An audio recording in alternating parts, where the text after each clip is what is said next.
All right, we'll make a start if you like. A bit of a change in order of the presentations because I might be having to head off to Philippines for a bit of a stay, which means Naz will have to do the lecture and she'd rather do a different one. So no real alteration, just a change in order. I changed the security slides on Blackboard, so it's quite different this time around. So you might want to have a look at make sure you've got the new ones. Okay, so security or cyber security, as the new buzzword has it, nothing new. We've had security issues for 30, 40, 50 years, but there's some different approaches to it now. So we should all be aware of the kind of people we're trying to protect against. We've got the hacker groups, which there's several varieties. There's good guys and bad guys. You're all familiar with hackers and what they do? Anonymous. Anonymous.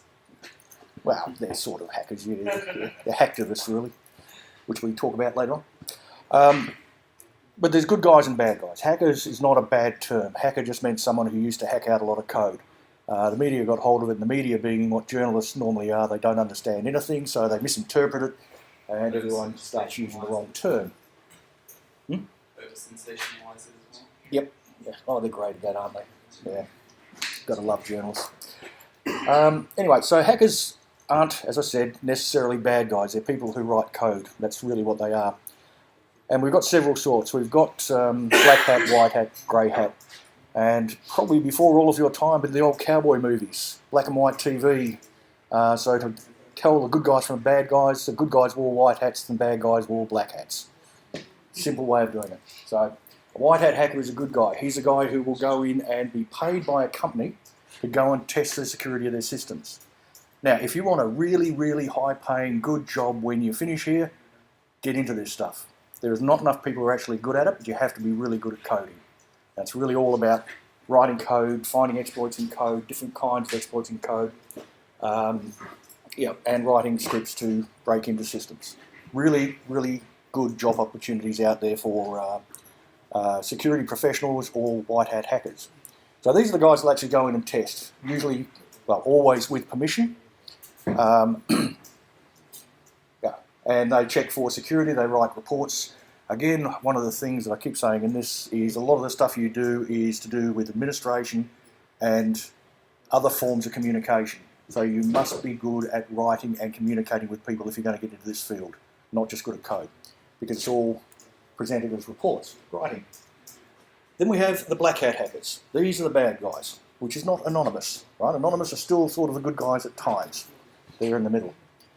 Black hat hackers are the guys who break in, try and put ransomware on, defraud people, break into systems, steal information, that sort of thing. So they are generally the real bad guys. Doing it normally for personal gain or a malicious attempt to damage someone. Ex-employees are a great source of black hat hackers.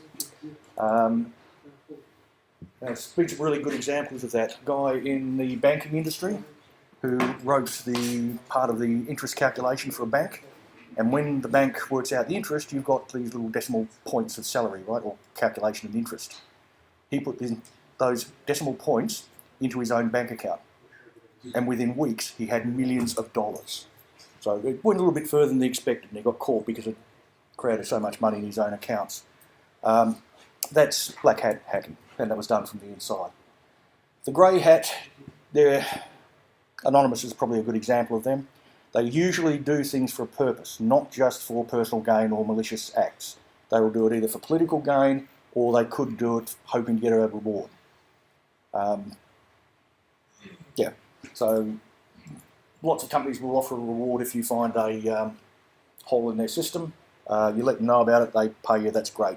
But they're doing it for personal gain and not necessarily with permission. So breaking into someone's network, then letting them know, hey, I can break in, give me some money and I'll tell you how to fix it, is sort of a little bit illegal, but you're actually helping them out, so it's sort of a little bit good. So that's why it's a grey hat. All right, so good guys, bad guys, and in-between guys. You should really aim to be the good guy. It pays well and you don't go to jail. And you know what they do to cyber criminals in jail? Not a lot. They usually pay you money so you can break in and do things for them, but it's a different point. Okay, so we've got different forms of these bad guys. Probably the most annoying are the script kiddies. Script kiddies don't know what they're doing. But if you go and search on the web for a script to break into someone's mail server, you'll find dozens of them. And anyone can run these. The reason they're so annoying and problematic is that it is anyone that can do it. And if you're not keeping things up to date and you're not patching things, they can cause a great deal of damage. Distributed denial of service attacks are quite often done by these sort of scripts. People just get together, they start them off and they spread and attack everything, and yeah, it causes problems. But generally done by people who don't understand what they're doing. Right? But they are a problem. Vulnerability brokers, we talked about those with grey hat hackers. They try and find things and then claim a reward for doing it. And there you go, anonymous hacktivists. People who attack systems for political gain. A lot of this going on, not enough to Donald Trump, unfortunately. But we'll leave that one out, won't we? But they're doing it for a purpose, not necessarily legal, usually actually not that legal.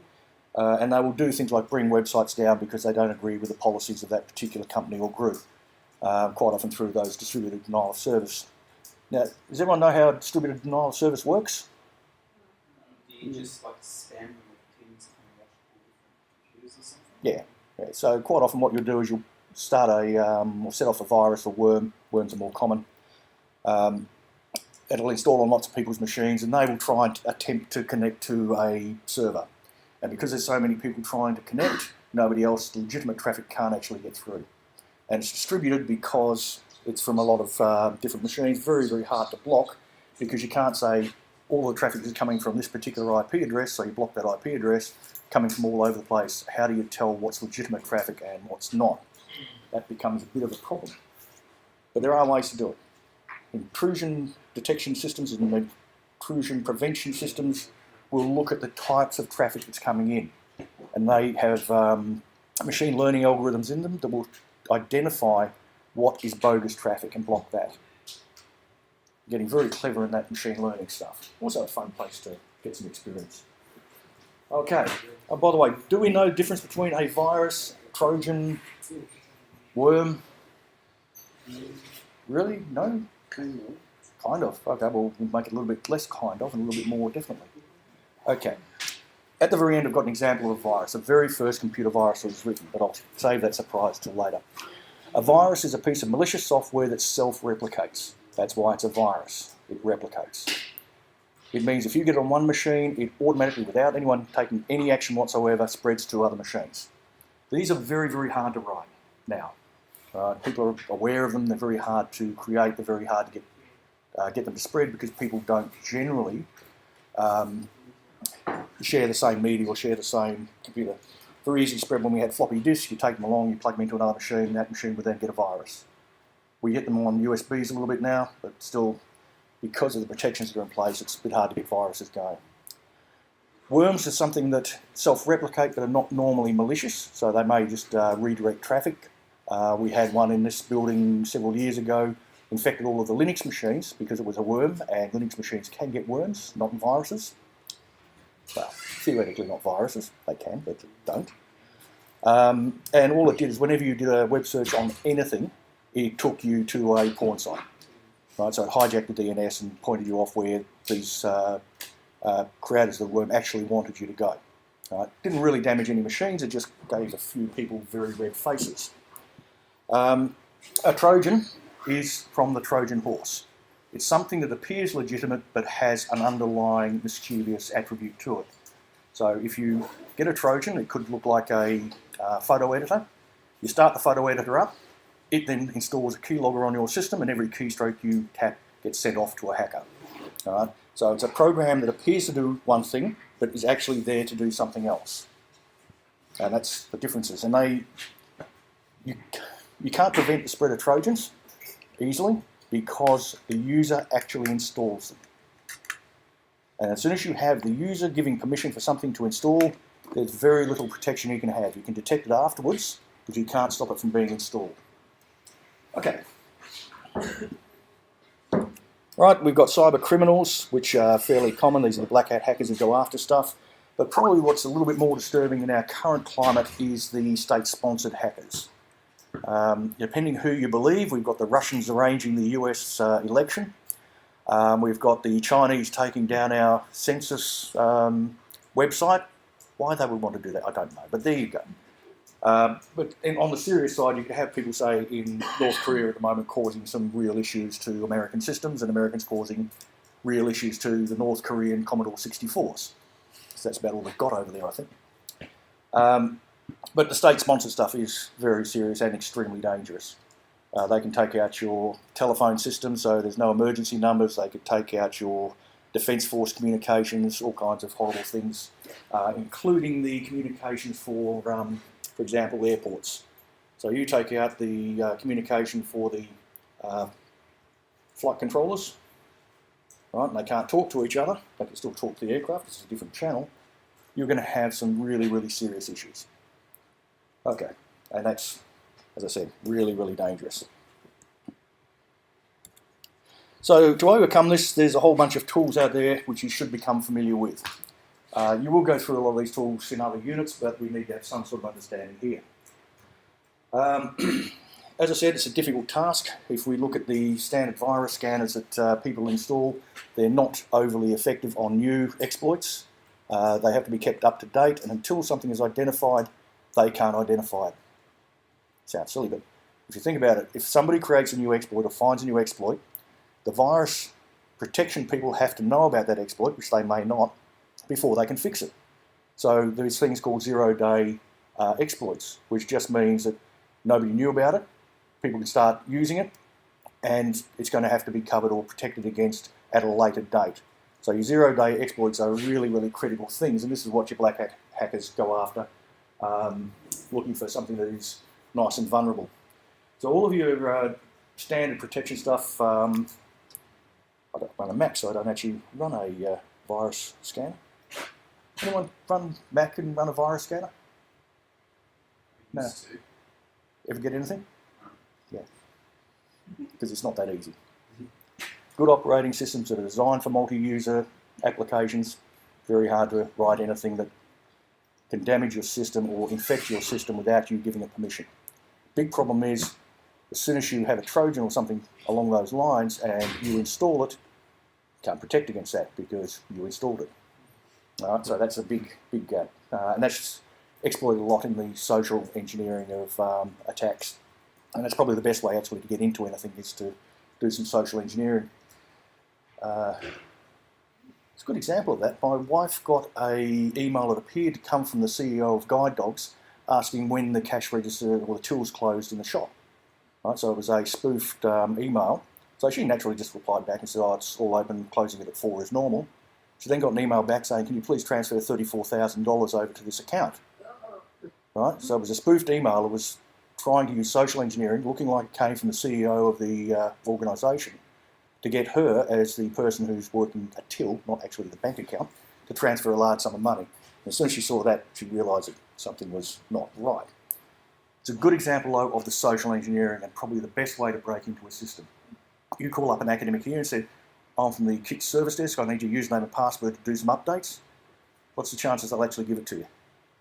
Call humanities, it's 100% chance. Yeah. But you do it often enough, you'll get someone. Okay, so vulnerability databases, there's lots of them around. I've got some on the next slide you can have a look at. There's early warning systems. Honeypot is a good one. Site seems to be a little bit broken at the moment, but was working a couple of months ago. And honeypot's it's a term used to create something that will attract the hackers. So you create something that looks vulnerable. It appears as if you can break into it nice and easily. In actual fact, it's a dud, it's a fake. Right? So people will attack that first. You'll get a warning that somebody is trying to attack one of your systems, and you can take action off from there before they actually get to a system that has real information on it. So they're a nice little trick to have. And then there's the intelligence agencies. The one up there is an American one, it's quite good, but there's OSCERT as well, and CERT, which is the international one. These are very good for letting you know what threats are out there, what appears to be on the increase. If somebody has been attacked, it notifies you that this attack has happened this is a way to defend against it and let you know when there's updates to your signature files or whatever for updating your virus scanner. All right, so they're worth having a look at. That first one, as I mentioned, CVE, gives you nice little bits of information on what the threat levels are. Yeah, so you can keep an eye on things, see things that are perhaps annoying or inconvenient but not dangerous, and take action on the red ones which are really, really bad. But good website to have a look at. So the different threat arenas. These are the sort of things people are trying to get to or trying to corrupt, steal, or do something with. It's anything from personal information, medical records, educational records, identity theft, or for the purpose of identity theft, or for gathering enough information that can be used to access something of a financial value. Identity theft, I believe, is meant to be rife out there. Wouldn't surprise me. I haven't run across anyone that's actually suffered from it. But it would be very unpleasant, particularly if people start taking out very large loans in your name and you have to prove it wasn't you. So these are sort of things we've got to be looking for. So that's on the data side or the personal side, but also there's the threat arenas that we have within our systems. So people will be trying to get hold of the DNS. Now, domain name system, you think you can't really do much wrong with that. I gave you the example where it pointed someone off to rather disturbing sites, but it can also be used in phishing. So if you hijack the DNS and whenever someone types in Bank West, it sends them to your fake Bank West site. They enter the username and password and off you go. They've got your username and password and they can then transfer all your money out to another account. So DNS can be very dangerous. It can also be dangerous in a commercial environment where you can redirect people from your main site away from your store. Now, whether it's to a fake store or just to some propaganda that's against your company, doesn't really matter. It's going to damage your business. It's going to take customers away from your site and reduce your income, or at worst, do some real reputational damage to your company. So DNS is something you've got to be very careful of. DNS is particularly nasty because it's an open system. It's very easy to poison it. It's very easy to hijack DNS. All you need to do is insert another server in the network somewhere to basically hijack the requests, and you can point people wherever you want to point them. So it's very, very easy to do.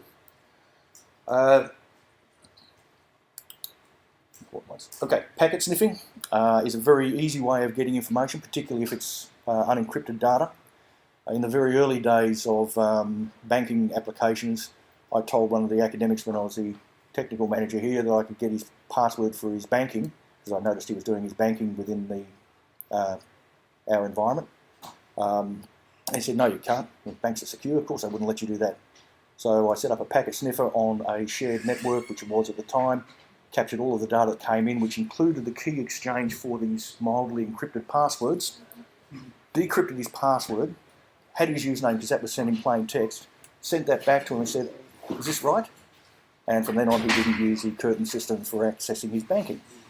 So packet sniffing is something you can do. If you start to sniff packets, you can get a full record of everything people are doing on the internet, even if it's encrypted.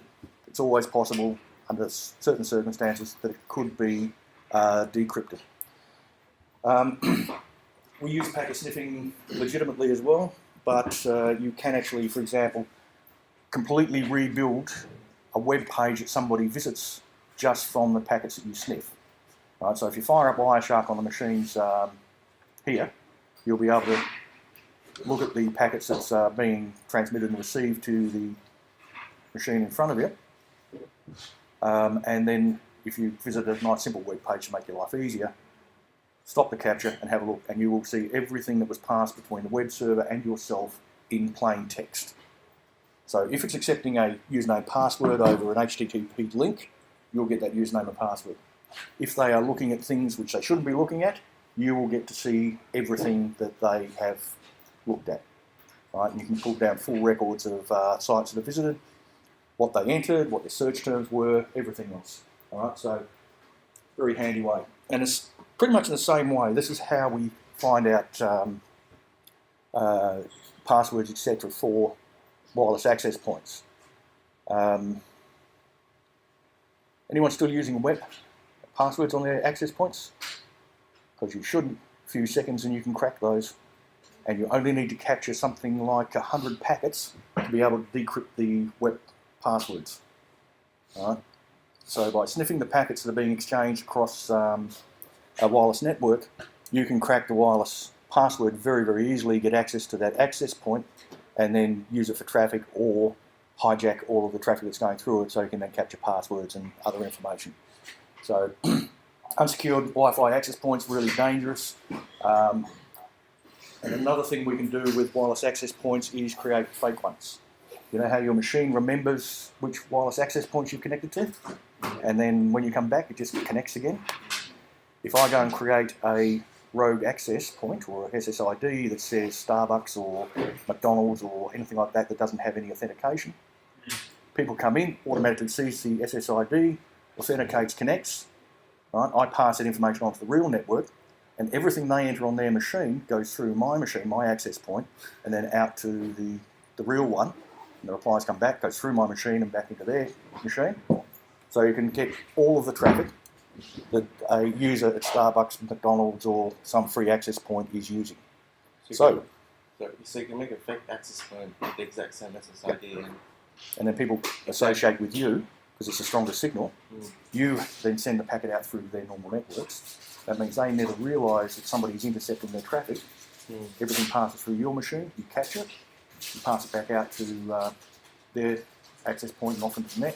Response will come down, go through their access point, through your machine, and then back to them. Right. And you can capture absolutely everything. It's a very, very common way of getting control of other people's machines. Because what you can then do is inject some malicious code that will actually give you administrator or root access privileges on their machine. So, very common one. So never do anything sensitive with these free access points. And that also... So what do you mean by sensitive? Don't do your logging banking. into your banking. Yeah, don't do anything like that. Well, no. Unless you're broke and you've got no money anyway, so it doesn't matter. But we'll leave academics out of this. Okay, and that again is something like packet forgery. You can forge different packets and make them look like something else. And I've got an example later on of how we forge some email messages and make it appear like they're coming from someone else, which is really, really easy to do. Okay, there's a very old packet injection trick that you could do some time ago, but it'll give you an idea of the power of it. There was something called the ping of death. Anyone heard of that? I think I've heard of it. That was for the old 9X machines. Yeah, any of the 16-bit Windows platforms would work on. Ping, as you should know, is a way you test connectivity. You ping something, it bounces something back, comes from the old sonar system where you went ping, and it bounced off the sub and you blew it up. So ping just sends out a packet, waits for a reply, the echo reply comes back, and you can measure the time it took and know if you can actually connect to something. If you send a malformed ping package to a Windows 9X machine, it would cause it to reboot. So just by sending a malformed ping packet, you reboot a machine, which was great fun in a lab. Bit of the design for. Yeah, just a little bit, but that's Windows. And my friend Brad wrote that stack. Good fun. Okay, so packet forgery, good one. Okay, so in the application arenas, this is where things start to show what is so serious about the threats. If we look at manufacturing, we've got industrial control, automation, SCADA systems, manufacturing as in building car bodies. When we start to look at the Internet of Things in one of the later units, you'll see that we're controlling entire manufacturing processes, including, say, cars. Jeep factory does this, where all of the robots that are building the cars are wirelessly connected, right? So they get their instructions wirelessly. They communicate back to the supplier, and when they use a part, they order another one off the supplier, who then manufactures and delivers it just in time to be put into the next car. They also get their instructions sent down saying, we're building a Jeep Cherokee here, but the next car along the line is a other thing Jeep, I don't know Jeep, so another type of Jeep coming through, so we will build that one instead. So it gets reprogrammed for each task that it's doing as it's manufacturing something. Imagine if we could get in to that manufacturing system, right, and change the instructions the robot is being given.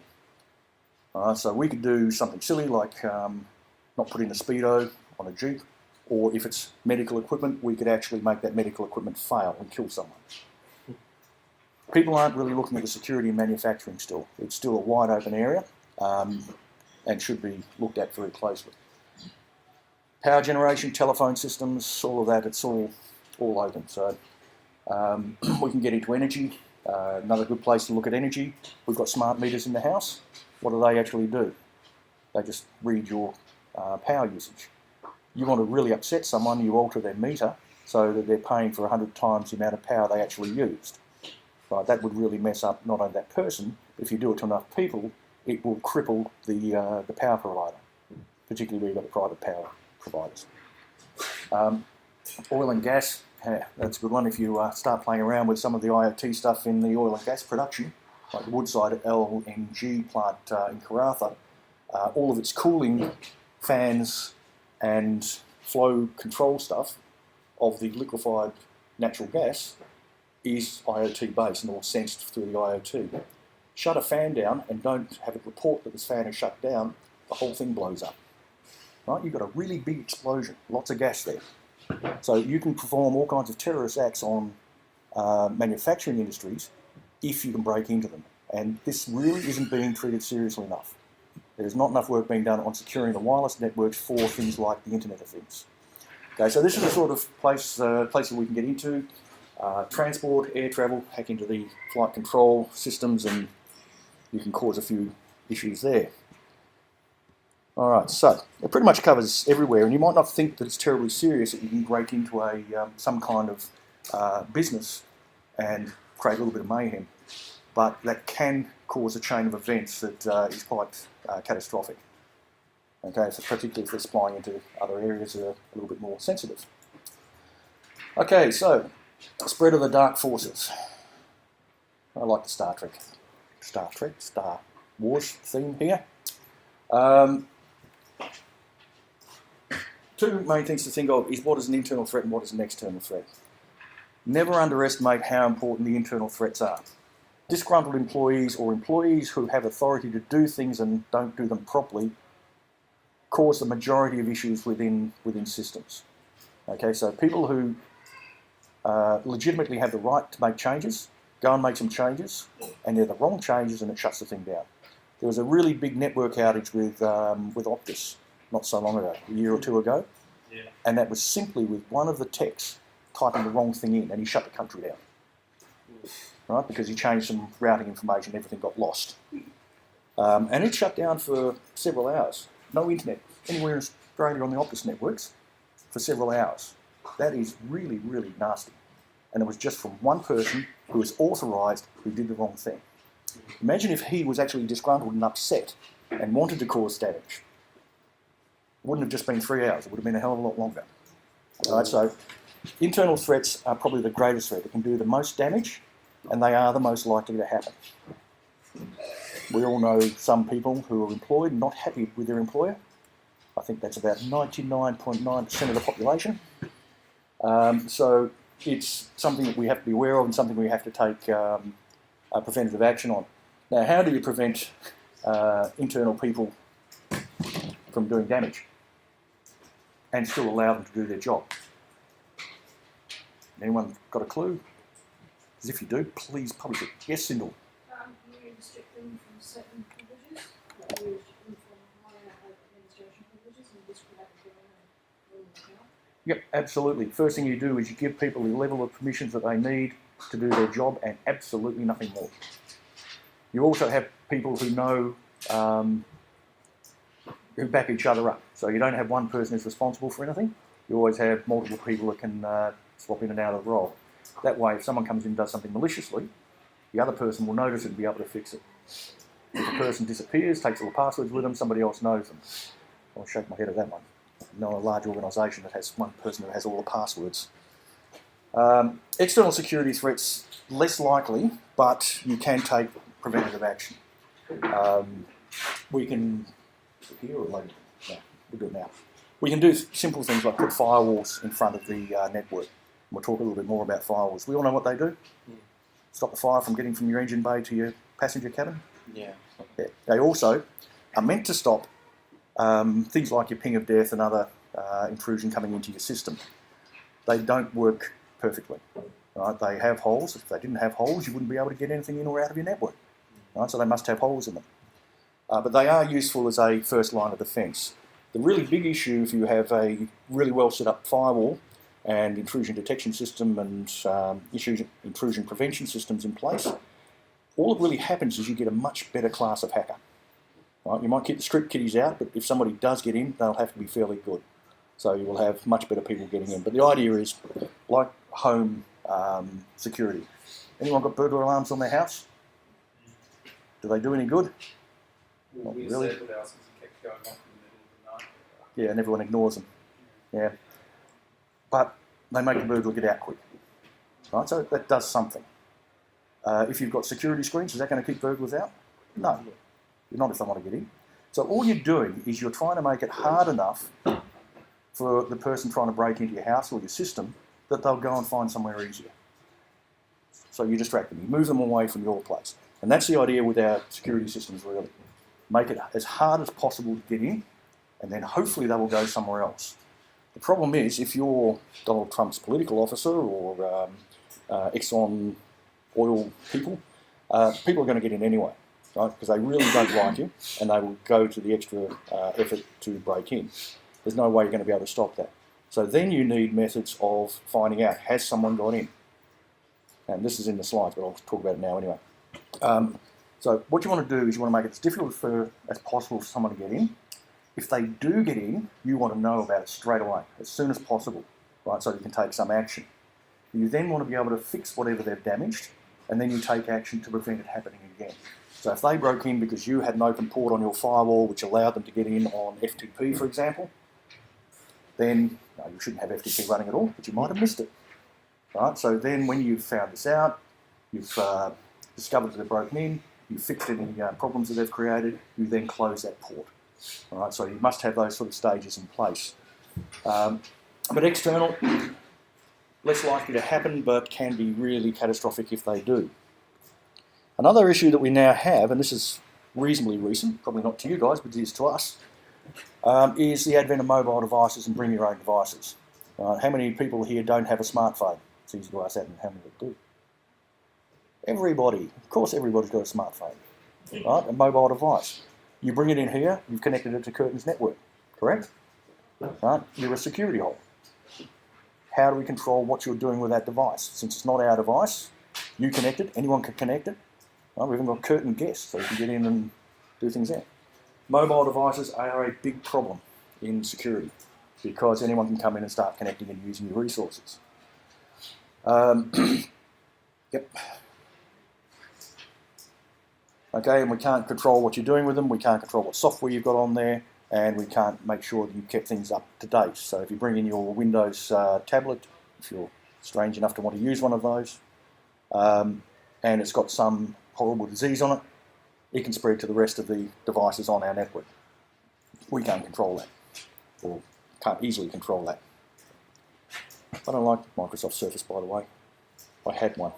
It was horrible. Had it for just under a year, about 8 months, and I gave it away to a guy in Sri Lanka. I liked it that much. $600 or $700 worth I gave it away. Horrible, horrible thing. Okay, already mentioned this, the emergence of the Internet of Things. We have supposedly an estimated 50 billion devices connected to the Internet by 2020, which is not very far away.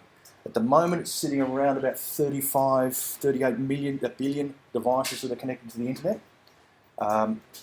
Cisco and IBM and others have upgraded the 50 billion estimate to some silly number, really, really large number. Each one of these devices is connected to the Internet because that's what it does. It's an Internet of Things device, which means every one of these little devices is a gateway into the network, which means you've got lots and lots of places to attack from. And these devices are really small, cheap, manufactured by who knows who, which means they may not have any security on them. And if you can get in through an IoT device and you've got that authentication and the ability to connect to the network, it means you can then start looking for exploits. Good old days, everything was connected by bits of wire. You had to go in there, you had to unplug something, plug your machine in to get access to the network. Now there's a gazillion wireless devices floating around, everything from your mobile phone to the temperature sensors in the room. Video cameras were a great one, that you can use to hack into systems. So holes everywhere. And this is a really key thing we need to be looking at, as I've already mentioned. Okay, there's also a lot more data coming through, so if you want to steal data, if you've got a use for that data, it's something that might have value. And speaking of data, we've got big data. Big data is that wonderful information that everyone's collecting. We don't quite know how to use it or store it at the moment, but I think Naz will be giving you a talk on big data and what we do it and how we store it and how we process it if I go away. If not, I'll be talking about it. But it can have value, and it can hold some information that is harmful or valuable to some other people. If we look at the big data when you were looking at health records, right, we're looking at trends in health. We collect lots of information from hospitals about movement of people, vital signs, disease history, and if you can steal that, you can start to invade people's privacy. This can be used for blackmail, it can be used to impersonate people, it can be used to threaten the hospitals, all kinds of information. And because there is so much of this data around, it's becoming very easy to steal. If you look at the information that Coles will get from you, who's got a Flybuys card? All right, you've got a Flybuys card, they know exactly what you bought, when you bought it, how often you buy it. Yeah. Look at their webpage. They will send you suggestions on specials, and those specials are exactly what you bought in the past. Really interesting information. They will then target advertising at you. They will know that you're male because of the kind of things you buy. You go and you buy deodorant that's for men only and men's razors, right? So they know you're a bloke. They will know that you're vegan because you never buy meat and you never buy dairy, so you're a vegan as well. And they can build up this complete profile of a person, which can then be used, say, to recreate another person who's like you, if it's stolen. It can be used to say, I know what you're buying. I think I might blackmail you because you're buying things that I might feel that could be used against you. Right, so this is all in the big data, and it's all floating around out there and generally not very well secured. It is not cleaned very well either. It's a term we use in big data to say we anonymise everything. So we take out any way of identifying individuals from the big data, but we keep the pattern information in there. Quite often you'll think you've cleaned something, and you haven't. Right? There will be some way of linking a piece of information back to an individual person. And if you can do that, it's possible, depending on what the information is, that you can use it against that person or use it for some financial gain. Yeah. Okay, so we'll talk more about big data later anyway. Okay, there's 3 dimensions to the security aspect when we're trying to work out what to do. The first dimension identifies the goals, what you want to protect. We have confidentiality, integrity, and availability. These are the cornerstone things that we need to look at when we're doing anything to do with security. Confidentiality, because we need to make sure that confidential information is kept confidential, and confidential information isn't necessarily the same as privacy. Privacy is things like your shopping habits at Coles, right? You don't want people to know that. Confidentiality is your medical records, legal records, tax records, things that shouldn't be known by anyone. But I know you're male, right? I don't need to get that Coles information to work it out. So it's just a private thing. It's privacy. You don't want me looking at your Coles shopping history, right? But it's not something you couldn't work out another way. Confidentiality is things like your medical record and tax records, etc. Integrity, really important. When you're collecting this data, when you have a data store anywhere, you want to make sure of its integrity. You don't want to be putting false information in there. So if I can get into your tax records and I start putting in past attempts at tax fraud, what's going to happen? You'll get flagged every time you put a tax return in. A's done tax fraud before, therefore we'll look at them again. Okay, so we want to make sure things contain or maintain integrity. We don't want false data in there that destroys our data set. We also want to have availability. Availability means it's available when we need it. Pretty obvious, that one.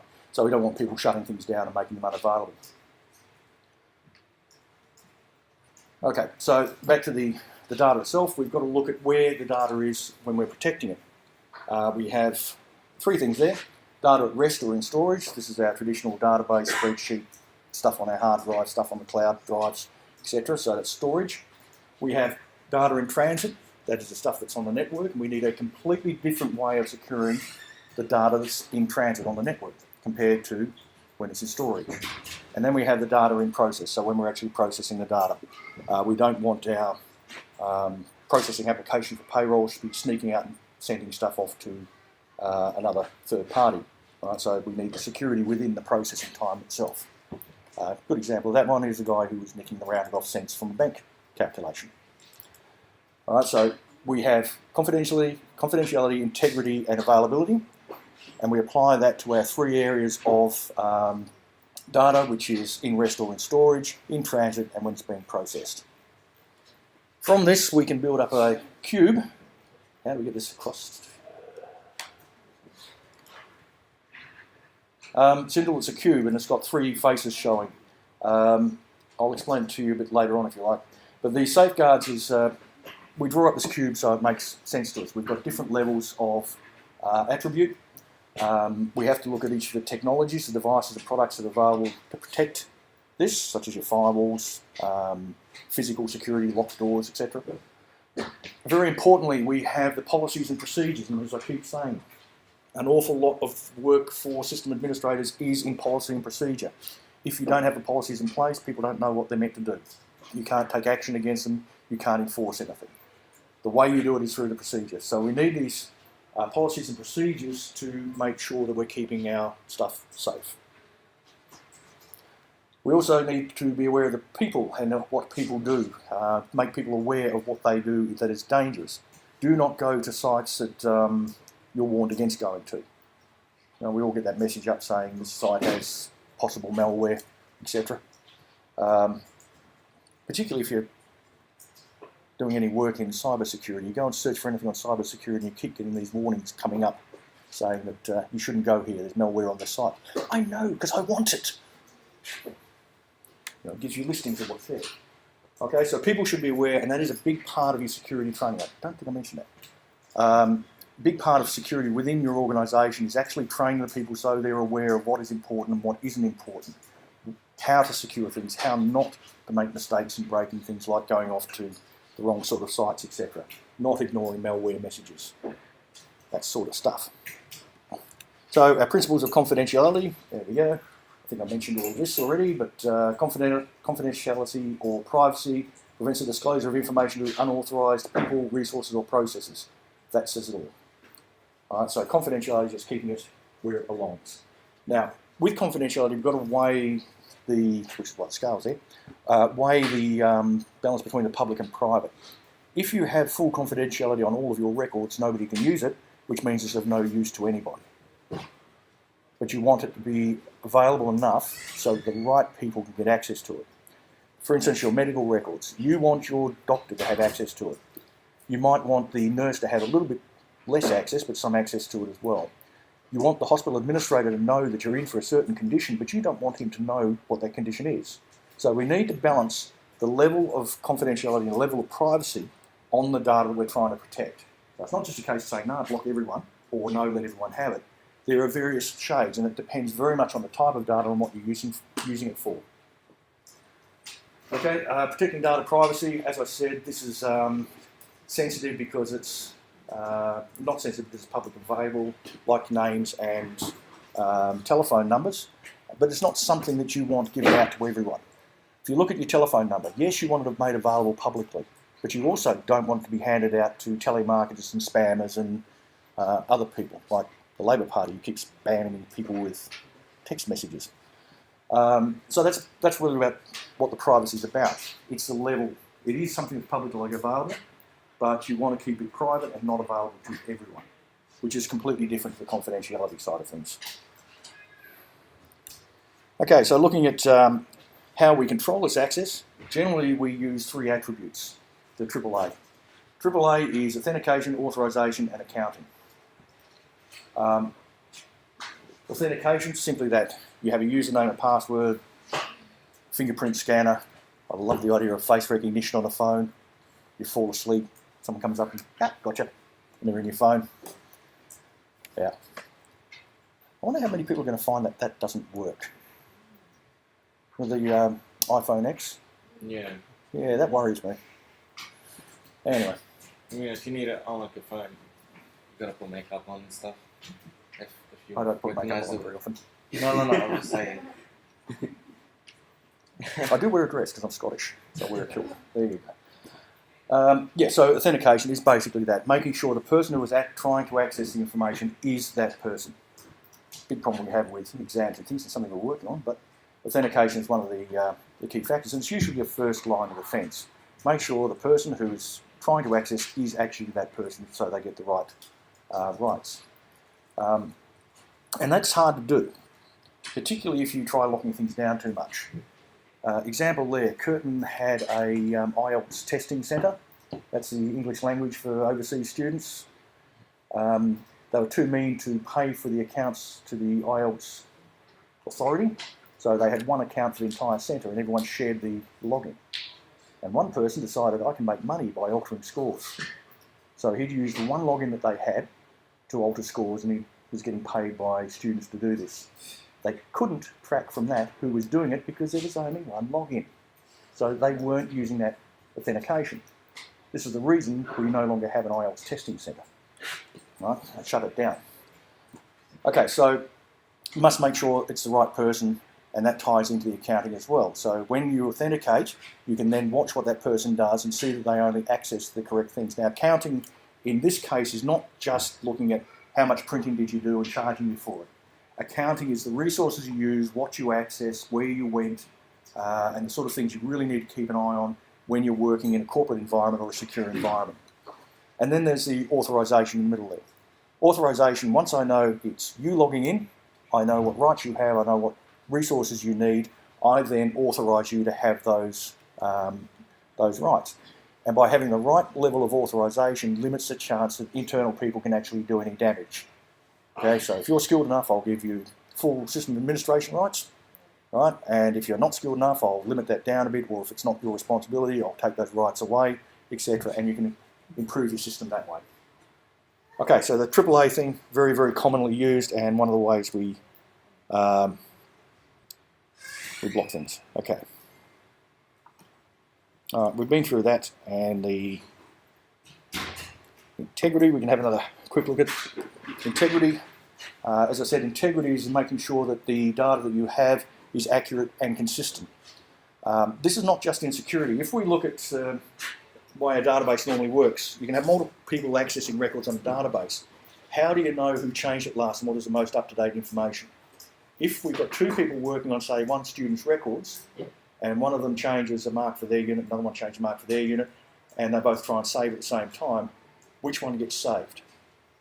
Right, so we need to make sure that our data matches, it's consistent, and therefore has integrity. Okay, very crucial part. A few reasons we have there. We've got integrity checks that we can do. Some of the integrity checks that we're looking at specifically in security is looking at, say, the hashes of files. So if we've got an executable that we've downloaded from somewhere, we'll get a signature for that, that file, which could be just a simple checksum or some hash code that will only match that particular file in its current format at that current size, which means if somebody tries to replace that, it won't match the signature. So we can ensure that our executable has that integrity by using these hashes. And that is really kind of important in your server security because people do go and put fake or replace the utilities that are within the system that have other aspects, a bit like Trojans. Okay. Availability, it's a fairly obvious one. Availability, usually want this 5 nines or 7 nines. You heard those terms before?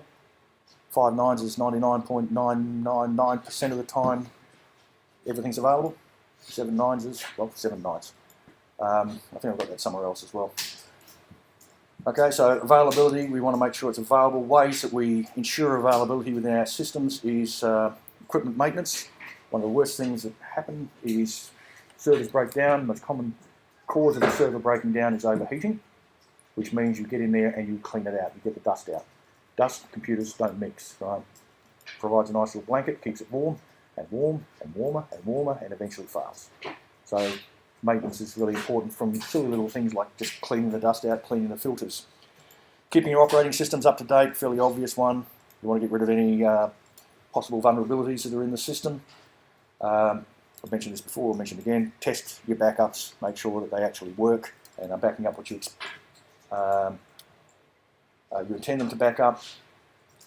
Okay, monitor unusual activities, one of the key jobs of a system administrator, and we'll look at port scans and other things for doing that shortly. Okay, so to protect things, we can have software-based safeguards. These are, you can have these as firewalls, your virus scanners, etc. Firewalls can either be hardware or software. Most Windows people will be running a firewall on their Windows machine. Enable a Windows firewall. Mm-hmm. Yeah. Don't really bother with a Mac because it doesn't fire things up unless you need them. Or Linux. And then we have the hardware versions. Hardware versions are usually much, much more expensive. Got one here, which we haven't used yet.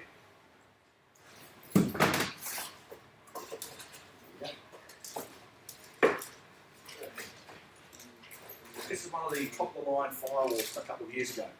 Never used it. It's aimed at sort of small, medium-sized businesses from Palo Alto. Hardware firewall, I think it was about $8,500, right, for this little thing. Right. Compared to a software firewall, if you get a decent one, not the one that comes with Windows, you might pay $100 for it. Reason is, software slow, hardware fast. Those PIX firewalls behind you there were nearly $20,000 when we bought them, sitting in the racks. Yeah. So the PIX ones are really, really expensive, but we don't use those anymore, we use the ASAs. So hardware firewalls can be quite effective, but they do still cause a bit of a performance hit, because what they've got to do is read in every single packet that comes in on your network, decide whether it's legitimate, allowed in or not, and then pass it through or block it. And it does that through rules. It also quite often we'll be looking at connections. We look at stateful firewalls, etc. shortly. I think we're going to move along.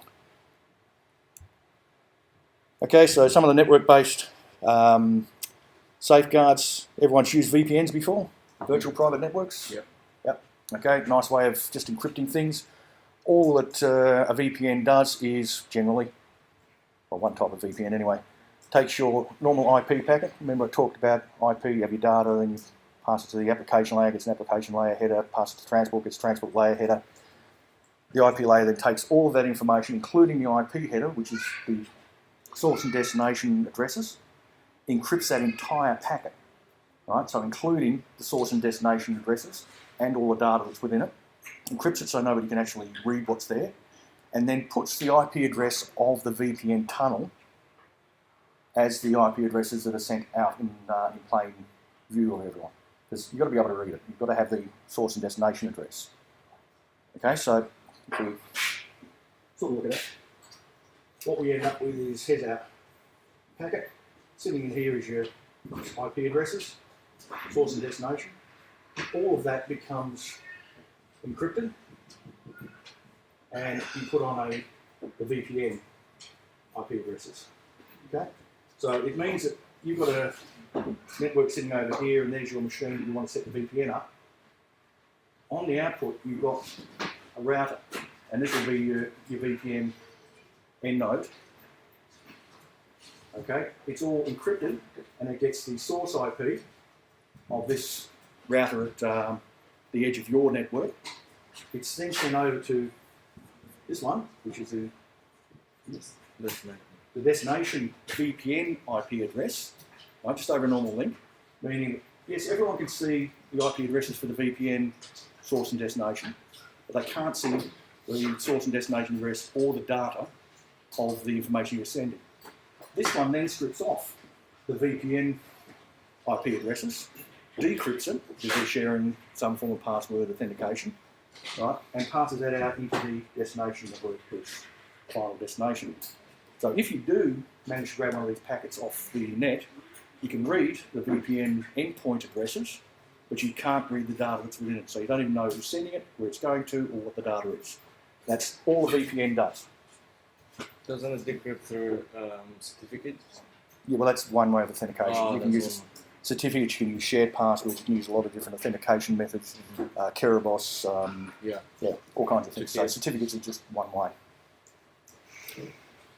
Okay, so VPNs will protect our data. We have network access control. That's your normal authentication that you would use to get into the network. If you can't actually connect to the wireless or wired network, then you can't do much. And wireless access point security, of course.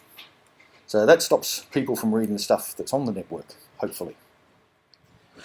For clouds are really, really different and difficult. I think we might leave this bit to redo the clouds, but we've got several things that we can use within clouds to help secure things. Software as a service, which is just where you're paying for the software from a provider that resides in the cloud. Infrastructure as a service, this is becoming more and more common, particularly with things like the software-defined networking, which hopefully we'll have some labs on by the time you get to those later in the course. And the virtualized security appliances, which is very much, again, like the software-defined networks. And as I said, security awareness program training for your staff is also really, really important. So you can read through that bit. Right, as I said, policy is crucial. You must have policies in place. Policies to define what is acceptable behaviour, acceptable usage. If you don't have those in place, there's no way that you can actually control your staff. Making people read policies is a different matter. That's really hard to do. Now, once you've got the policy, then you need to have your procedures. Your procedures tell you how to do this. So you will have a policy that all passwords must be strong. All right? That's your policy. Stating that all passwords must have at least 8 characters, 1 capital, 1 punctuation mark and a number, that is the procedure. So the policy is the idea, the procedure is how you do it. And you need both in place. Now, to help you do this, we have standards. And we have lots of standards. The joy of standards is there's just so many to choose from. So you can make up your own one, or get your own one. We have well, there's quite a few standards, but we'll go through the most common one very briefly shortly. But standards actually give us a framework with which to make our policies and also create the procedures we need to have our security policies in place. And then finally, we've got guidelines. Guidelines are exactly that. It is strongly suggested that you don't use a dictionary word for your password, but that doesn't stop you doing it. It's just a suggestion. So guidelines are a suggested best way of doing things. So you have your policy, which is the overall idea, which must be adhered to. You have procedures, which are the must actually be done, right? And then detailed instructions on how to do it to keep policy in place. And then you have guidelines, which are things that you can decide on application. So guidelines are just a guide.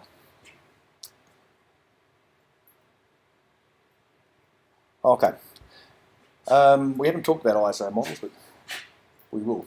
This is just a standards body, international standards body, and they have come up with a standard for cybersecurity and how to secure systems.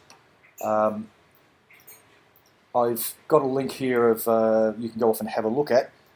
It's not terribly exciting read, but it's ISO 27000. It basically states how we can secure systems.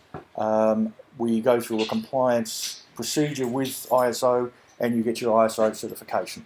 Right, this is certification for a company, not for a person.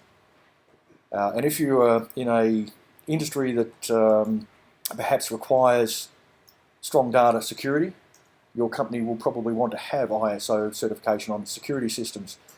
And certifications, compliance to certifications, is really important to business type people, but they're usually a pain in the neck, and quite often they don't achieve anything. If you look at the ISO quality standards, you can build a fully compliant, to the standards, quality standards, concrete life jacket. all right? Because it's really about the process, not whether the product's any good.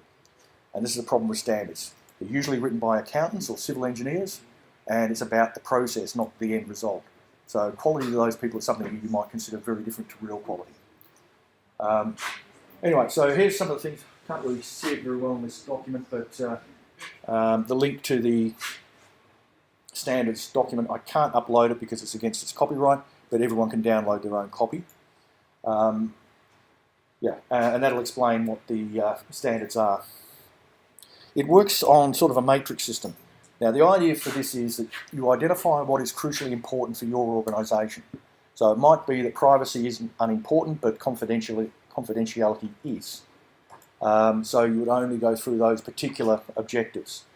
And then you rank them on how they fit into that triangle, the confidentiality, integrity, and availability side of things. All right, and then there's a policy which you then map to your procedure to make sure you meet that, that criteria. All right, as I said, it basically is a framework that you use to build your security systems, and once you've built them according to this, you can apply to have them certified as compliant. Okay, let's get that one. So I don't want to go through that too much. All right, but have a look at those. There's, as I said, 3 standards involved. There's the 27001, 2 and 3. Sorry, 27001 and 2, 3 of them. And what they do is there. Yeah. Okay, so bringing it back a little bit closer, we still need to consider what makes our server secure. All of that stuff is on everything. We're starting to move away from just having a single server that's stuck in a locked room and therefore it's secure, to the cloud-based systems and the cybersecurity side, which is why we've got that other piece in there. So when we look at our server itself, we've really got to consider what is a secure system. Is any computer secure? No, of course not, except the one that is switched off and doesn't have a Ethernet cable or any network connection. That's kind of secure, except someone can still steal it. Right, so we can't really say that any system is secure. What we do is we make it secure enough, right, for our purpose. Robust is probably a better term. It means it's a bit harder to break in than someone else's, maybe. And you decide this based on a few factors. First of all, how important is it to be secure? If you've got a machine which is there just serving web pages, informational only, no one can actually write to it, it doesn't really need to be that secure. You want to stop people being able to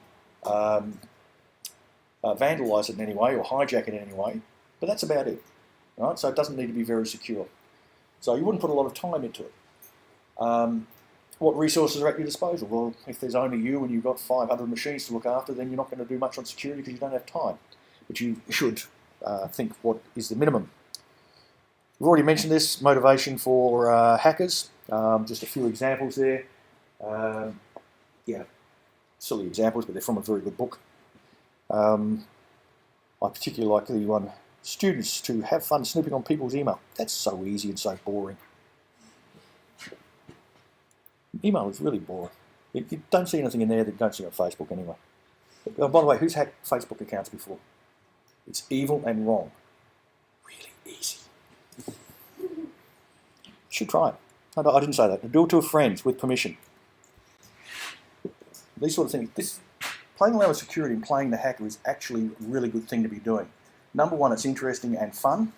And if you've got a little brother who annoys you, it's great fun to break into their computer and keep rebooting it or make it run slow. And it's a really good skill to have. Because what you don't want to be, and I think this is in here somewhere, is you don't want to be the first person to break into your system. Sorry, you don't want someone else to be the first person to break into your system. You want to be the first person. Because if you can break into it, somebody else can. So then you can patch it. And you do generally go through and work at trying to break into your own systems to make sure they are secure. So play the white hacker on your own systems all the time. Right? You learn a lot. It's fun. It's interesting. You should find it fun, because if you don't find it fun, you're in the wrong career. Okay, so I said I had a little example of this. This is one of the, supposedly the very first computer virus. Now, do we know how computers start up with boot records and things? Okay, the first track on a disk is the boot record. the BIOS says seek to the first track of the first hard drive and read it. That boot thing then tells it how to start loading the operating system. Well, this one rewrote the boot sector, copied that boot sector off somewhere else and marked it as a bad sector, and that made the machine unusable. Right? That's all it was. And it would stop the machine from booting because we booted off floppy disks in those days, remember? But it wasn't very well hidden because what it actually did is wrote that message to the boot sector. Welcome to the dungeon, copyright, 1986, Brain and Amjad's Pty Limited, Virus Shoe Record version 9, dedicated to the dynamic memories of millions of viruses who are no longer with us today, blah, blah, blah, and then gave their full address and phone number. That's because they didn't intentionally write it as a virus. They wrote it as copyright protection software, so they say. All right, and that's the brain virus. And this is what the boot sector looked like. We didn't have screen capture in these days, and we couldn't have done it on a non-booting machine anyway, so it's a photo. And we can see that the text that I just read out is what is contained in the boot sector, which means you can't boot. Right? And every time, if you had a machine that had a hard drive in it, you put this floppy in and it would read the boot sector of the floppy, it would then overwrite the hard drive boot sector. This would reside in memory, and it would overwrite every single floppy you put in the machine until you powered it off. So if the first one didn't boot, you got the next one out, you put the next floppy disk in and tried to boot, wouldn't boot again because the virus would be copied onto that boot sector. And because you didn't do anything to fire this up except put the floppy in, that's why it's a virus. Self-replicates, does damage to the system. A more recent one, even though it's not that recent, was kind of catastrophic. And this was the Slammer worm. You guys remember this one? It's 11 years ago. Which was Slammer. Yeah, Slammer. This is the blue section on this map, covers all of North America, all of Europe, Australia, China, bits of South America and Africa, is what happened when this thing kicked off. The little map down the bottom here, which has absolutely no blue markings on it, was only 30 minutes earlier. So in 30 minutes, it spread to, I've got the exact number here, 75,000 hosts in 30 minutes, and within 10 minutes. Yeah. Okay, so 10 minutes, it gets 90,000 hosts infected, and that was from a vulnerability in one of the Microsoft SQL servers. Of course, it's from Microsoft. Of course, yes. You're learning, well done. Yeah, but the scary part of that was that the exploit was known in 2002, July of 2002. The Slammer didn't hit until January 2003. So you've got 6 months between them knowing about it and fixing it. And that's why these sort of things can happen. It was fixed fairly quickly, and it actually didn't do a great deal of damage, but it did spread very fast and had the potential to cause an awful lot of damage. So, example of what's not nice and why you really need to keep things updated and keep an eye on what's going on. Another thing we look at is spoofing. Spoofing is pretending you're someone you're not. Email spoofing is a fun game for the whole family, and you should give it a shot. And is very, very easy to do. If you're in doubt, like that email I mentioned that went to my wife, it's still happening. It's very common. Look at the headers in your email, and it will give it away 99% of the time. In this case, we've got a message ID which has a wholesale at celebsync.com. This message ID is generated from the mail server, right? So you don't easily get control of what's in this field of the header, but then you can change the from address to anything you like. And in this case, it's just tailored spam test. Now, you may want to know, how do you do this? It's really easy. If you have a pop account email anywhere, Gmail will work.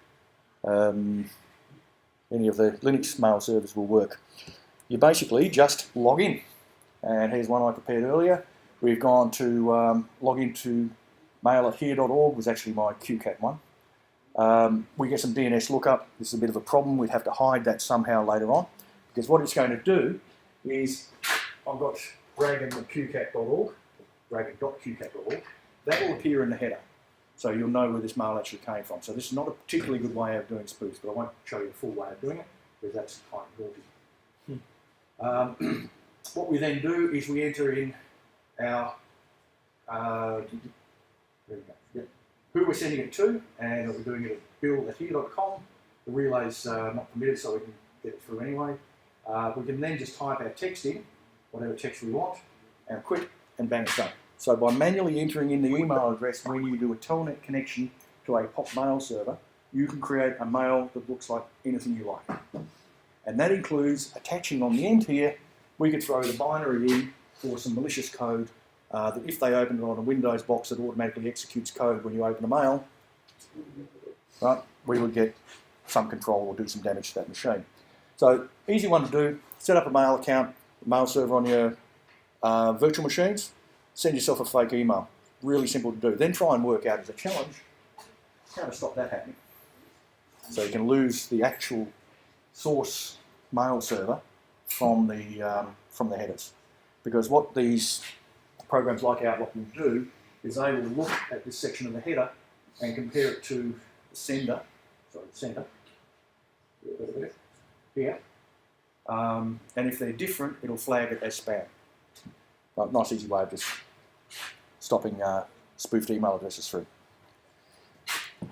We can do lots of other spoofing of things. We can do URLs, so we can hijack web pages or send people places they really didn't want to go.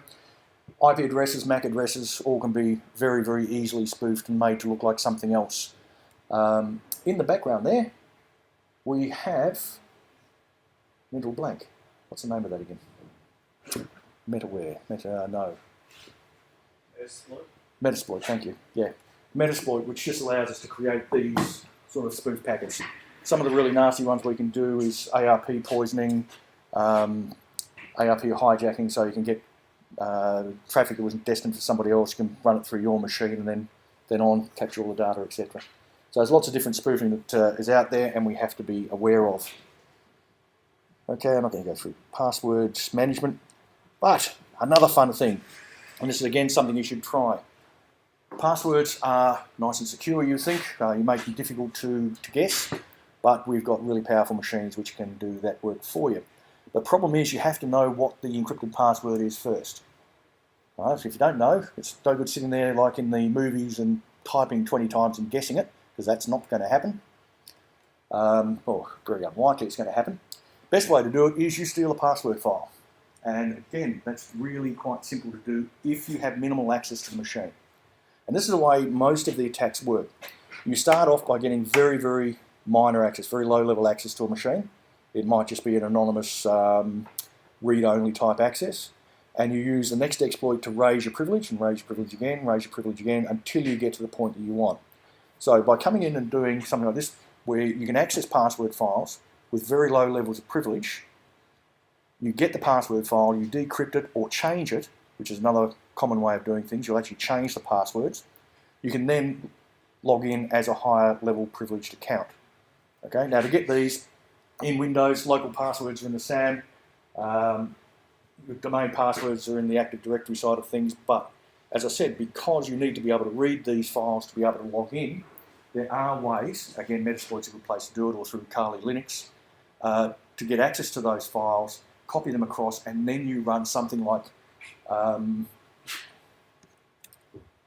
Loftcrack, which is out of date. Where are they? Oh yeah, Offcrack or Cain and Abel, John the Ripper, one of these password decrypting utilities. Now, these utilities, even though doing a brute force attack on a password might take some time, machines are really, really quick now. So they can try a few billion combinations overnight, and chances are you will get the password. Passwords are no longer secure, right, because of the power of machines to actually break the encryption. Well, another interesting point, there's been a lot of talk about passwords and this idea that we should have non-dictionary words and numbers and capitals and punctuation. I forget who it was, Andrew Smith, I think, at Open University UK, wrote an article and tested the premise that using two non-related words is actually better than these cryptic, hard-to-remember words.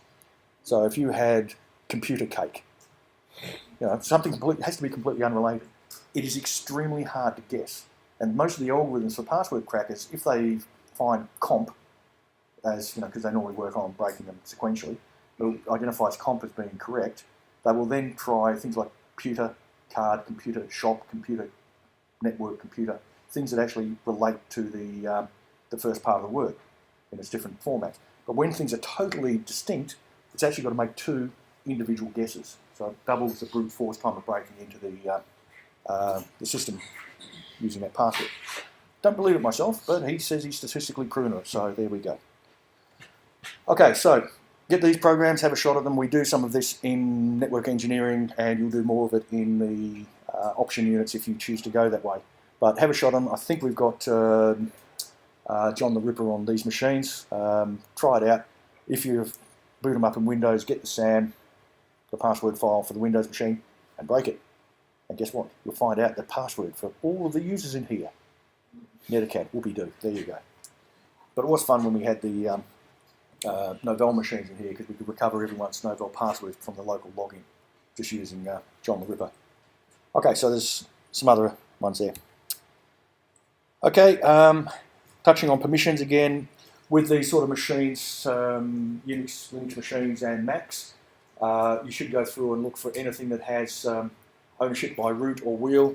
Wheel is a special account that has high-level privilege, particularly at startup, for some of the background processes. You can just use them by the find command, sorry, find them with the find command, and if it's not necessarily, remove the ownership there. Close all unnecessary services and use TCP wrappers where possible. TCP wrappers are just a way of how do you put it, encapsulating your TCP connections and applying rules to them. Write permissions for everyone is really, really dangerous. Never have write permissions because if you can then write to the file, you can write in malicious code to that file, and if anyone actually executes it, you will get access, possibly whatever you set up to do. So don't allow everyone to write, which is really bad. And look at in Linux and Mac systems for the RH hosts. If you have the plus entry within the RH host is a file that allows you to log in from another machine. So if you put your own IP address in there, you can log in from that IP address to the machine itself. That's not making sense. If you put this machine's IP address in your RH host file on that machine, it means this IP address can log into that machine. Right? So it uses the IP address as the authentication, so to speak. If you use a plus entry, it means something like the user can log in from any machine. So if I have plus Ian, it means any machine with the username Ian can log into that machine. So that can be a big security hole because most people have some fairly standard accounts set up like admin, like root, like user, etc. Or Apache or www. So you can guess it quite easily. Okay, so as I said, monitor the or be a hacker yourself. Port scan your machine regularly. Now, didn't mention that. Port scans, everyone know what a port scan is? Anyone not know what a port scan is? Go down to Fremantle and look at the ships. No? Okay. TCP has an addressing scheme. IP has an addressing scheme, and that data link layer has an addressing scheme. Data link layer is your MAC address, hardware address of the card that is in the machine. IP address is a logical address of the machine. TCP address is the application that you are running. So if you are running a web server, it will have a TCP address port of 80. Okay, and this is how we know what we're connecting to. Your web browser will have a different port address for every one of the tabs that you've got open, so it knows which HTTP connection goes to which tab. So you generate non-reserved port numbers for each of the tabs. Okay, so a port is an access to a service that is running on your server. If you have a port open, it means that you can make a connection, say port 80, through on that server, and it will set up a connection to that machine on port 80. So that's a link, a logical link, which means you can get into the machine. Depending on what you're trying to do, you may or may not be able to get higher privilege access or create a user account or do something to that machine. So the best way to do it is you close off ports. What port is open on each of these machines? You don't know. That's right, you don't know. So what you do is you run a port scan on it. And a port scan from, if I do it from this machine, will scan every single port from 0 to 16,000 whatever on this machine and try and make a connection on it. And if it replies at all, because that's how the TCP and UDP work, if it replies, you'll know that port is open. If you get no reply, that port is closed. So if it's closed, you can't make the connection, therefore it's secure from that port's perspective. If we look at the case of FTP, Woo FTP was a really insecure system. So what you would do is you'd go through scanning the FTP ports. I can't remember which ones these are, 20 and 21, 23. I get mail and FTP mixed up. But anyway, you'd scan for those numbers. You would then see, aha, FTP is open on this machine. Right, I'm going to start targeting it. Now, what I'll do is I'll send it a type of message that Woo FTP would respond in a certain manner with. So I send it that special message and I get a reply back and it's in the format I would expect from WU FTP. Right, I now know you've got that susceptible application installed on that machine. So now I'll go and check what version it is, and you take a step and finally you work out exactly what's there and you can break in using known vulnerabilities. So port scan's really, really important to run consistently. And if you sit at your machine at home and check to see if your modem is being port scanned, you'll find it'll happen every few minutes. Someone trying to break into your system just doing port scans. Everyone does it to everyone else, all right? And there's ways of protecting against that as well. Okay, we won't get through that bit. So here's an Nmap port scanner. Nmap is a nice little tool. It's open, I think, from memory. Yeah, it is open. And the result from that. So first thing you do is you want to know what machines are there. So you will do a port scan on IP addresses. And all that is just a ping to every machine in the network range. So what we get back from here, we do an Nmap on this particular IP address range, and it tells us that this .11.12.76 appear to be up out of the 256 possible hosts that could be there. So now, instead of trying to attack all 256 machines, we know there's only 3 turned on, so they're the only 3 we'll look at. We've just reduced our workload trying to break into this system quite dramatically. All right, so port scan, or just a ping scan, IP sweep, we'll do that. We can then run through and look at the ports. You can read through that, there's different sorts of scans we can do. And that will reply back with this. Okay, an Nmap port scan. It comes back and tells us the port, the state of it, what protocol it's using, and what service is running on it. Very simple. So we now know that that particular machine we've just scanned, one of those 3 that we picked up in the IP suite, is running on port 7. It's an echo. No, don't care about that. Discard. No, don't care about that. Look at this. We've got port 21 open TCP and it's running FTP. Right, we now know it's running FTP, one of the most vulnerable services you can possibly run. So we're going to attack it on that one. Next thing we would do is start looking at what version or what type of machine it is and what FTP server is running on that machine. Then once we know that, we can start searching for vulnerabilities for that particular service of that particular version on that operating system. And we're pretty much in. All right, so if we start doing that, we'd switch over to something like Nessus. Requires a client-server pair, but that's easy enough to get on if you've got FTP access. Yep, and you can get it for Windows as well. So what we would then get is something like this. Right, a Newt scan. This is the Windows version of Nessus. We found out that we've got FTP running on port 21 using TCP/IP. Right, we found that from our port scan. By using Nessus, we can find out the port is open with a plugin ID of 11219. We can then look that up, and that will give us lots of information of the possible versions of software that is running on that FTP port. Okay? It says here it's an unknown service on that port. I can't remember where I did this test. Yeah, risk factor is low on that one. All right, but we get all this information. It will actually come back and tell us from that number 11219 what operating system and what version of FTP is running on there. I think I forgot to put that bit in. Can't remember the name of it. Part of Nessus, you can actually get it off to go and identify the operating system, and I might have it here still, not sure. Okay, we've talked about firewalls.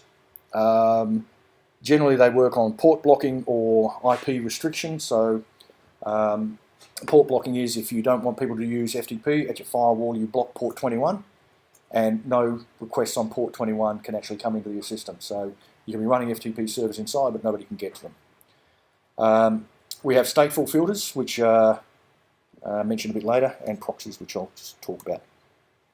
Okay, so we said that. Oops, there we go. The packet filters work on where the packet is coming from and where the packet is going. Simplest version of these is the access control list we put on the switches and routers, which you'll play about with next semester. And basically you say things like incoming connections on FTP are not allowed through this router, so it won't actually pass anything through. It's not a firewall, it's a rule within the router.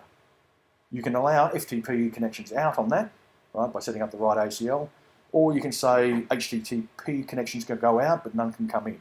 So nobody can come looking for a web server inside your network. And that's done through ACLs.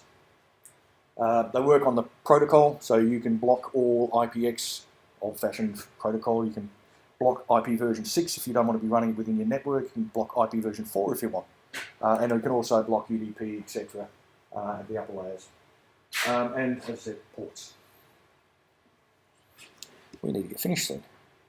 Okay, we have stateful filtering. These become a little bit more complex.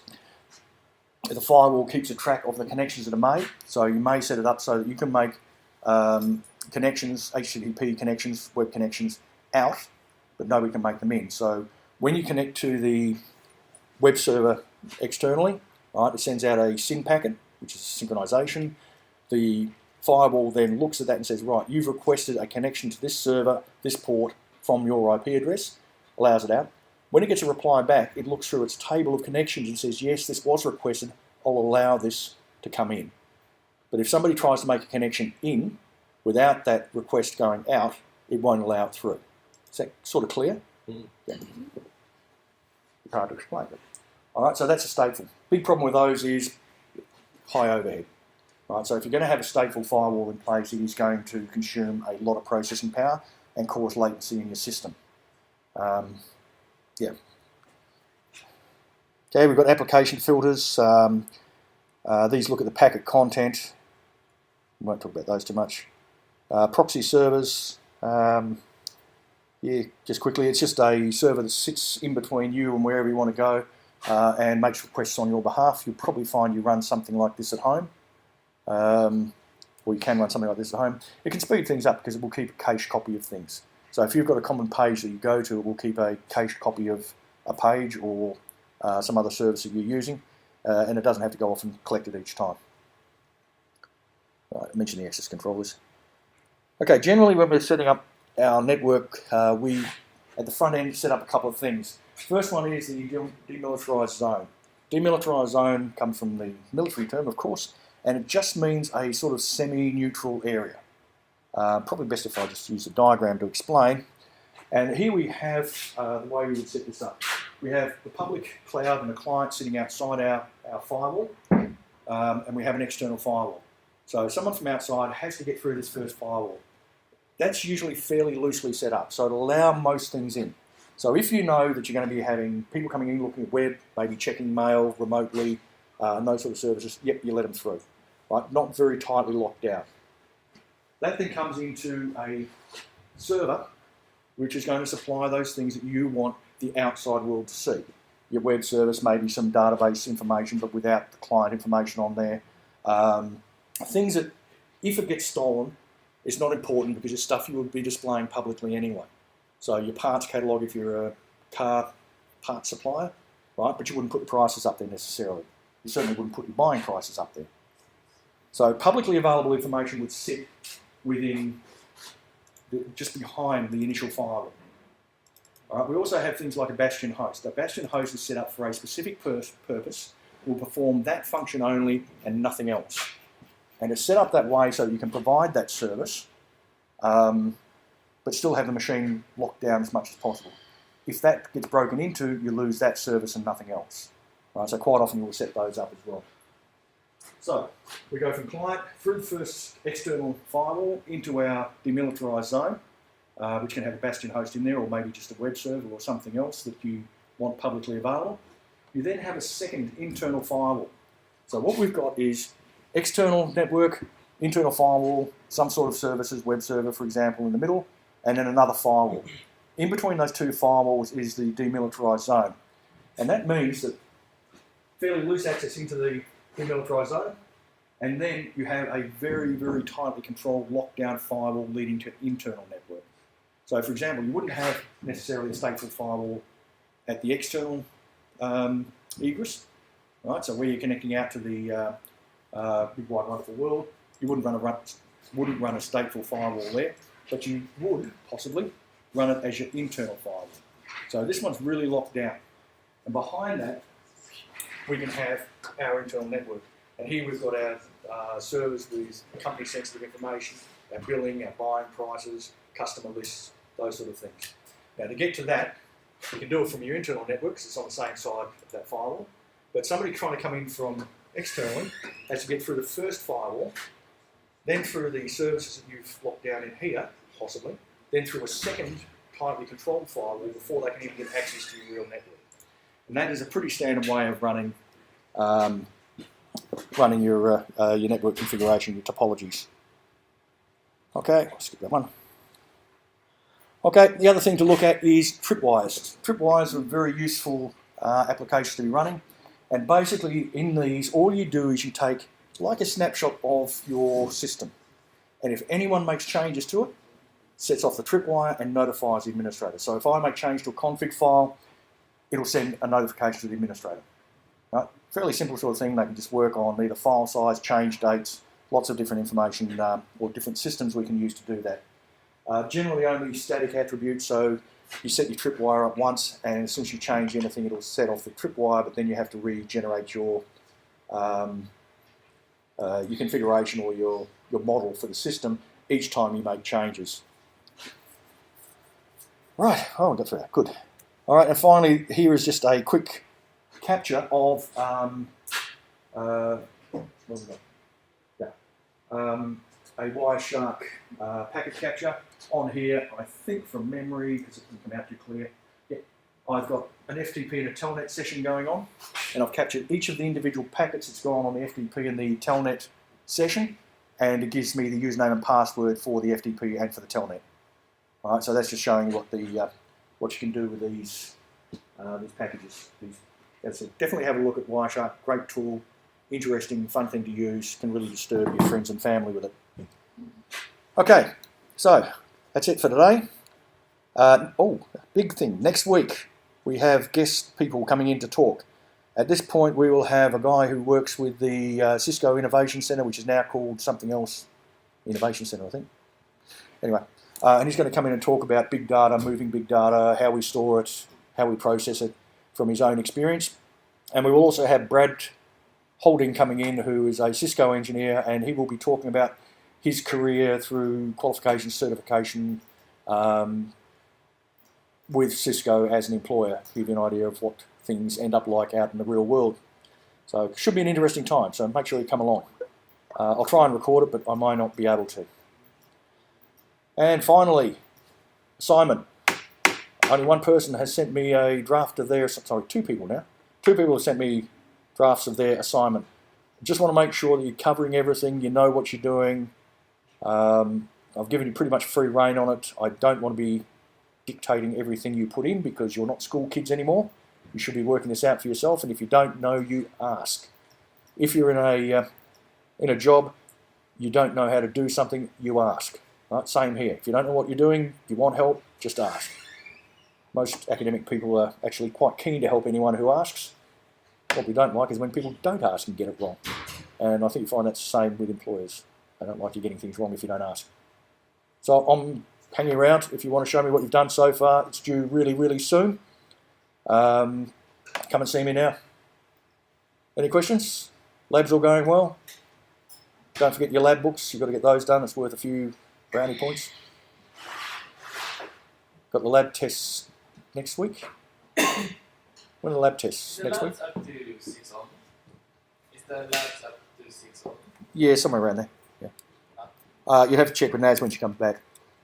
I think there's only 6. Yeah, there's only 6 in there. Yeah, Yeah. because we wanted you to have time for the bash as well.